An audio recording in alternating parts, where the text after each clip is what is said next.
नमस्कार, बहुत स्वागत है आपका अपना एमपी के इस बुलेटिन में। मैं हूं आपके साथ ऋतु ज्ञानवानी। मेरे सहयोगी न्यूज रूम से जुड़े हैं पुनीत मिश्रा, उनके पास भी चलेंगे कुछ खास खबरों के लिए। पर सबसे पहले बड़ी खबर की बात करते हैं। जोमैटो के विवादित ऐड का यह पूरा मामला है। जोमैटो ने माफी मांगी है। ऐड का जमकर विरोध हो रहा था। गृह मंत्री ने एसपी को जांच के आदेश भी दिए थे। महाकाल भक्तों से माफी मांगते हुए ये ऐड हटाया है। उज्जैन के लोगों की भावनाओं का सम्मान करते हैं, ऐसा जोमैटो ने कहा है।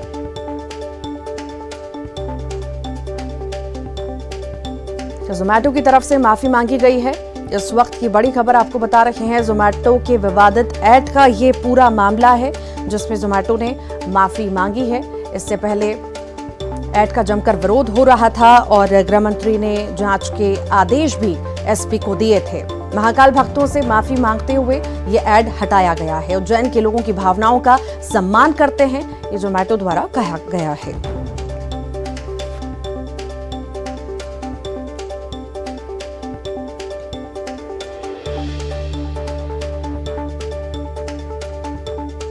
ऐड का जमकर विरोध हो रहा था और विरोध के बाद अब जो है जोमैटो ने माफी मांगी है।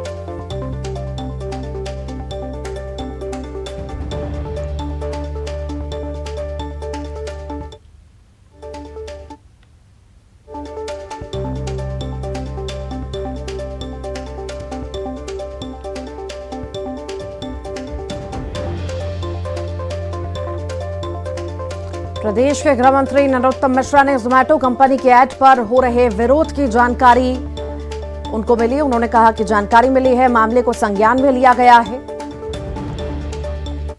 दृष्टया जो वीडियो है वो मार्फिन प्रतीत होता है और इसलिए मैंने एसपी उज्जैन को कहा है कि ये मार्फिन किया हुआ है या सत्य है, इसकी सत्यता की जांच करके तत्काल हमको अवगत कराए जिससे दोषी पर कार्रवाई हो सके।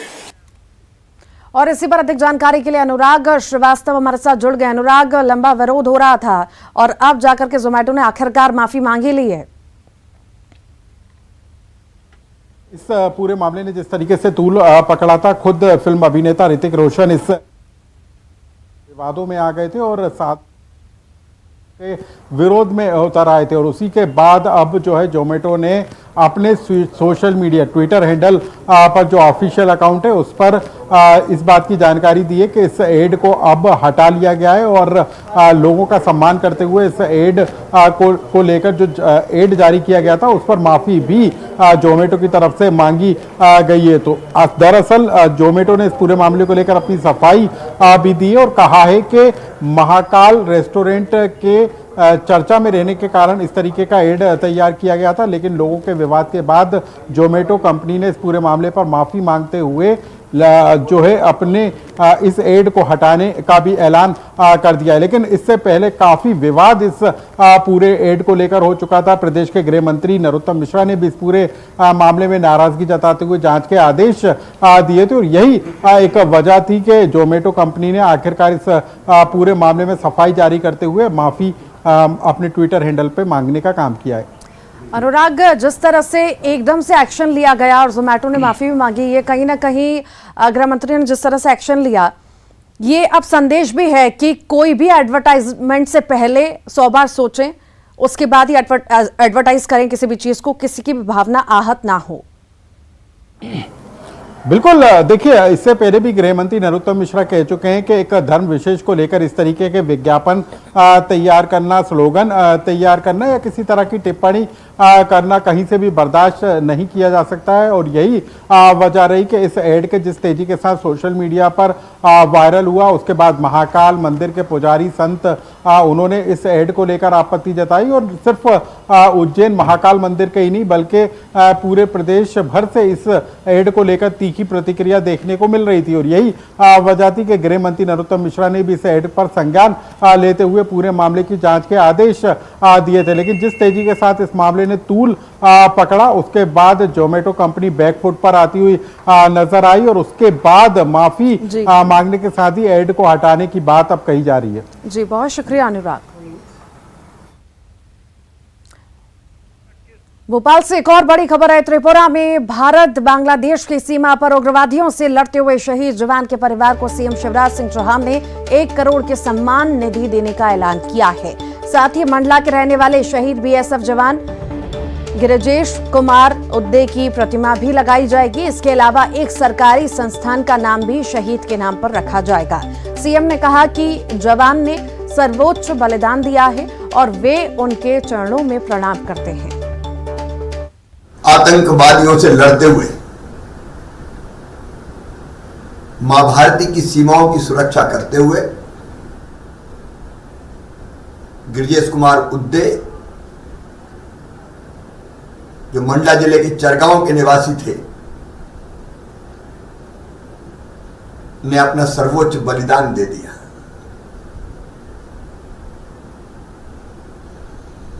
वो बीएसएफ में थे,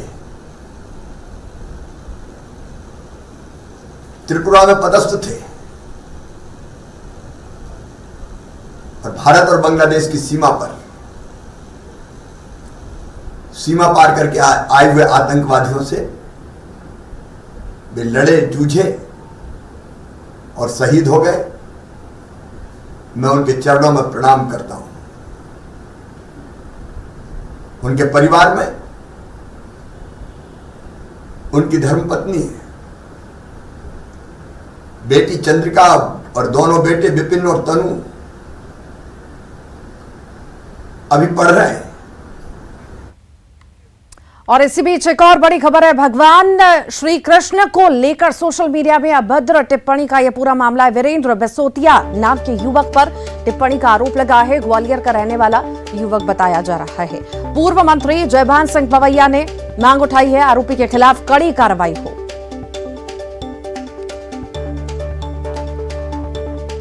इस वक्त की बड़ी खबर आपको बता रहे हैं। भोपाल से भगवान श्री कृष्ण को लेकर सोशल मीडिया में अभद्र टिप्पणी की गई है। वीरेंद्र बिसोतिया नाम के युवक पर टिप्पणी का आरोप है। युवक ग्वालियर का रहने वाला बताया जा रहा है। पूर्व मंत्री जयभान सिंह पवैया ने मांग भी उठाई है आरोपी के खिलाफ कार्रवाई करने की।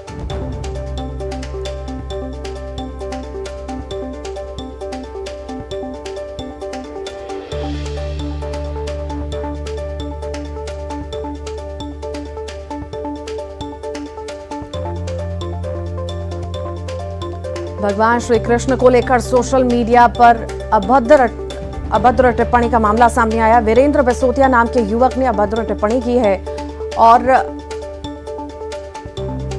ग्वालियर का यह युवक बताया जा रहा है। पूर्व मंत्री जयभान सिंह पवैया ने आरोपी के खिलाफ कड़ी कार्रवाई की मांग की है।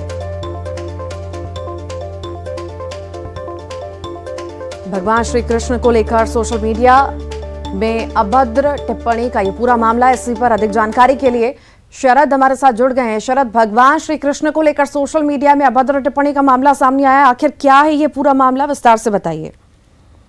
बिल्कुल, देखिए, ये सोशल मीडिया में टिप्पणी की गई है जो अभद्र टिप्पणी है भगवान श्री कृष्ण को लेकर, और एक अभद्र चित्र भी पोस्ट किया है। ये जो युवक है वीरेंद्र बिसोतिया नाम बताया जा रहा है इसकी ओर से, और इसको लेकर अब कहीं ना कहीं विवाद खड़ा हो गया है। पूर्व मंत्री हैं जयभान सिंह पवैया, उन्होंने इस पर आपत्ति उठाई है और उन्होंने ये मांग की है कि इस तरीके की जो टिप्पणी जिस युवक की ओर से की गई है उसके खिलाफ में सख्त से सख्त कार्रवाई की जाए। जहां तक बात उस टेक्स्ट की है जो लिखी गई है उस पोस्ट में, तो वो निश्चित तौर पर बेहद गंभीर बताई जा रही है। और ये भी बताया जा रहा है कि भीम आर्मी से जुड़ा हुआ ये जो युवक है, आरोपी है, जिस पर आरोप है कि जिसने लिखा है वो भीम आर्मी से भी जुड़ा हुआ माना जा रहा है। फिलहाल ये मामला जो एजेंसियां हैं, जांच एजेंसियां, उनके भी संज्ञान में आया है और इस पर अब जांच शुरू हो गई है। जी, बहुत शुक्रिया शरद।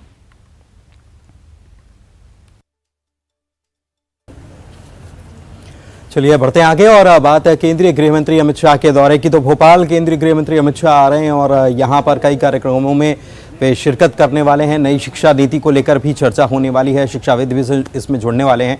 इसी मौके पर प्रदेश के भारतीय जनता पार्टी के अध्यक्ष वी.डी. शर्मा ने मीडिया से बातचीत की है और कहा है कि गृह मंत्री का दौरा जो है अभूतपूर्व होगा, उनके स्वागत में पूरा भोपाल खड़ा रहेगा। उन्होंने कहा है कि भारत की नई शिक्षा नीति पर गृह मंत्री का संबोधन होगा और इसका लाइव प्रसारण किया जाएगा।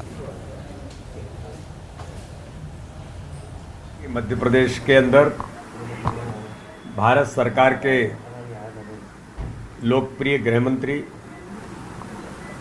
हम सबके नेता माननीय अमित शाह जी आज भोपाल पधार रहे हैं।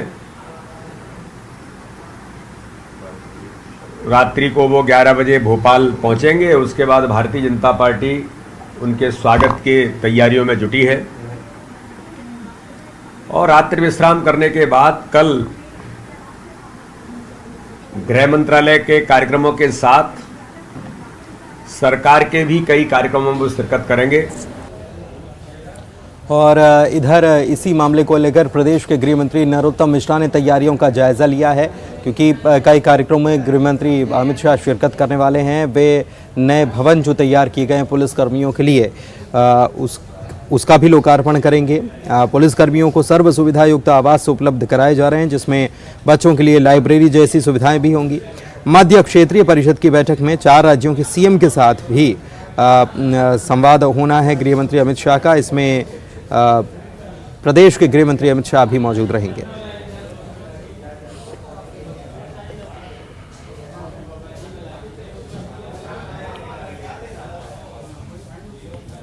को लेकर तैयारियां तेज हो गई हैं। गृह मंत्री नरोत्तम मिश्रा हमारे साथ हैं इस समय निरीक्षण करने।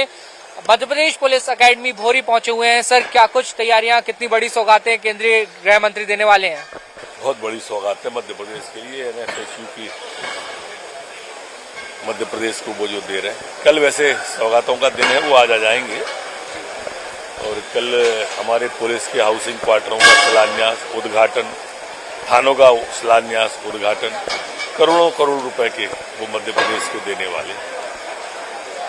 भारत माता का ऐसा गृह मंत्री आ रहा है जिसने वो काम किया आजादी के बाद जिसकी जरूरत थी, चाहे वो 370 की बात हो, 35A की बात हो, लद्दाख की बात हो, CAA की बात हो, राम मंदिर की बात हो। एक नहीं, अनेक उपलब्धियां और कीर्तिमान जिनके खाते में है, वो अमित शाह जी आ रहे हैं। आपका भी प्रयास रहा है कि जो पुलिसकर्मी हैं उनको बेहतर से बेहतर आवास उपलब्ध हो। आवासों की भी एक बड़ी सौगात, कल आवासों का भी बहुत लंबी श्रृंखला है। और आवास भी हमने वैसे ही नहीं रखे हैं। आवास वो जिसमें पुलिस वालों के बच्चों को लिए साहित्य भी हो, लाइब्रेरी भी हो, व्यायाम की सुविधा हो, खेल का मैदान हो, ये सारी चिंता के साथ में इस बार किया जा रहा है। सर, तैयारियां पूरी हो चुकी हैं शासन के स्तर पर अगर बात की जाए तो? लगभग अंतिम दौर में है, पूर्णता की ओर। सर, कितना महत्वपूर्ण मानते हैं, क्योंकि मध्य क्षेत्रीय परिषद की बैठक भी होनी है, 4 राज्यों के मुख्यमंत्री भी आ रहे हैं, कानून की भी समीक्षा होगी। 4 राज्यों के, उत्तर प्रदेश के, छत्तीसगढ़ के, उत्तराखंड के, मध्य प्रदेश के मुख्यमंत्रियों की बैठक है। मंत्री भी रहने वाले हैं उसमें। एक राज्य से 2 मंत्री भी बुलाए हैं, गृह मंत्री, वित्त मंत्री, वो भी रहने वाले हैं। तो देखिए, मध्य प्रदेश के गृह मंत्री नरोत्तम मिश्रा हमारे साथ थे। तैयारियों का यहाँ पर वो निरीक्षण कर रहे हैं और मध्य क्षेत्रीय परिषद की जो बैठक होनी है, बड़ी सौगातें भी अमित शाह अपने इस दौरे पर राजधानी भोपाल को और मध्य प्रदेश को देंगे, जिससे निश्चित तौर पर आने वाले समय में एक विकास का नया रोड मैप तैयार होता हुआ नजर आएगा। और आप तस्वीरों में देख सकते हैं कि जो तैयारियां हैं वो यहाँ पर युद्ध स्तर पर चल रही हैं और जिस तरीके से अमित शाह का दौरा है, बड़ी संख्या में जो पुलिस बल है वो यहाँ पर मौजूद है। वीडियो जर्नलिस्ट खिलान सिंह के साथ न्यूज 18 के लिए भोपाल से वासु चौरे। और इसी बीच बड़ी खबर भोपाल से। केंद्रीय गृह मंत्री अमित शाह के दौरे को लेकर भोपाल पुलिस ने जारी किया traffic plan. Taj lake front, Kushabhau Thackeray hall, Barkheda, Bondar police academy, Bhauri, Ravindra भवन, विधानसभा, सीएम हाउस में आयोजित कार्यक्रमों को लेकर जारी किया गया है अलग अलग ट्रैफिक प्लान। सुबह 10 बजे से लेकर रात 10 बजे तक बदली रहेगी शहर की ट्रैफिक व्यवस्था। कार्यक्रम स्थल की तरफ आने जाने वाले रास्तों पर प्रतिबंध भी रहेगा। प्रतिबंधित रास्तों के ट्रैफिक को दूसरे मार्गों पर डाइवर्ट किया गया है।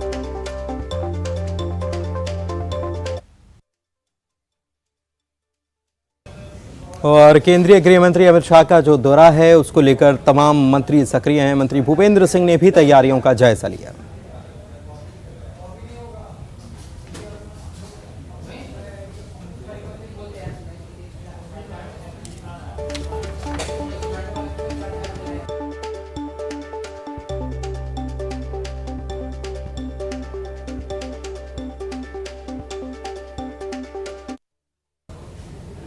नेशनल फॉरेंसिक साइंस यूनिवर्सिटी का भूमि पूजन कल देश के गृह मंत्री अमित शाह के हाथों होने जा रहा है।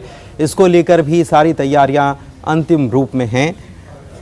इससे पहले यूनिवर्सिटी के vice chancellor Padma Shri doctor J M. Vyas ने न्यूज़ 18 से खास बातचीत की और बताया कि यूनिवर्सिटी में पुलिसकर्मियों के लिए कई सारी ट्रेनिंग और एजुकेशनल प्रोग्राम्स चलाए जाएंगे, जिससे कि क्राइम इन्वेस्टिगेशन में मदद मिल पाएगी। ये बहुत बड़ा कैंपस बनने जा रहा है। अभी हमने एक ट्रांजिट कैंपस भी चालू कर रहे हैं हम लोग। इसमें 3-4 कोर्सेस चालू किए इस बार। स्टूडेंट्स के एप्लीकेशंस भी आ गए, तो एडमिशन का प्रोसेस भी अभी चल रहा है। तो कुछ कोर्सेज इमीडिएटली चालू कर रहे हैं, और ये जब कैंपस बन जाएगा तो बहुत सारे कोर्सेज चालू करेंगे, जिसमें cyber crime investigation, cyber security, general forensic science और इनके रिलेटेड जितने भी सिक्योरिटी और इन्वेस्टिगेशन के कोर्सेज है सब चालू होंगे। और यहाँ के स्टूडेंट्स को अलग अलग प्रकार के एरियाज जो है इन्वेस्टिगेशन के, उनका एजुकेशन देंगे, और ये स्टूडेंट्स आगे जाके बहुत बड़े इन्वेस्टिगेटर्स और सिक्योरिटी एक्सपर्ट्स बन सकते हैं। तो अमित शाह जा रहे हैं और सारी तैयारियों को अंतिम रूप दिया जा रहा है। तमाम मंत्री लगे हुए हैं, दौरे लगातार जारी हैं, निर्देश दिए जा रहे हैं। क्या कुछ कल कार्यक्रम रहने वाला है, पहले कार्यक्रम से लेकर आखिर कार्यक्रम तक क्या रूट रहने वाला है, ये जानकारी सीधे लेते हैं। हमारे सहयोगी मनोज हमारे साथ जुड़े हुए हैं। मनोज, क्या जानकारी? जी बिल्कुल, आज ही अमित शाह जो है राजधानी भोपाल आ जाएंगे। ताज लेक फ्रंट में उनका रात मनोज, आपको आवाज मिल पा रही है? प्रोग्राम तैयार है। हालांकि आगे जो है कल जो है काफ़ी महत्वपूर्ण कार्यक्रम है। करीब 5 जगहों पे कार्यक्रम है। पुलिस से लेके तमाम सौगात जो है अमित शाह मध्य प्रदेश को देने वाले हैं। और सबसे पहला जो प्रोग्राम रहेगा कुशाभाऊ ठाकरे हॉल में, जो कि काफ़ी महत्वपूर्ण बैठक रहेगी। मध्य क्षेत्रीय परिषद की ये बैठक है, जिसमें मध्य प्रदेश के अलावा यूपी, उत्तराखंड और छत्तीसगढ़ के सीएम शामिल होंगे। आंतरिक सुरक्षा से लेके कानून और दूसरी व्यवस्थाओं को लेके, खास तौर से पुलिस इन्वेस्टिगेशन हो या फिर विकास के मुद्दे हो, तमाम मुद्दों पर जो है फोकस रहेगा। साइबर क्राइम जैसे मुद्दों पर भी चर्चा होगी और एक बड़ी रणनीति इस बैठक में तैयार की जाएगी। इसके अलावा जो बरखेड़ा जो बोंदर है पुलिस अकादमी भोरी, वहाँ पर जो मध्य प्रदेश की पहली फॉरेंसिक यूनिवर्सिटी बनने जा रही है, उसका भूमि पूजन करेंगे। और लेकिन इस यूनिवर्सिटी के बनने से पहले जो सत्र है उसको शुरू कर दिया गया। करीब 4 कोर्स फॉरेंसिक से जुड़े हैं, जिनमें एडमिशन भी स्टूडेंट ने ले लिया है। तो पूरे कार्यक्रम के दौरान सुरक्षा व्यवस्था और प्रशासनिक व्यवस्था को पूरा करने का काम किया गया है। बहुत शुक्रिया आपका मनोज इस तमाम जानकारी के लिए। और इसी के साथ ही फिलहाल के लिए इतना ही। खबरों का सिलसिला लगातार जारी है।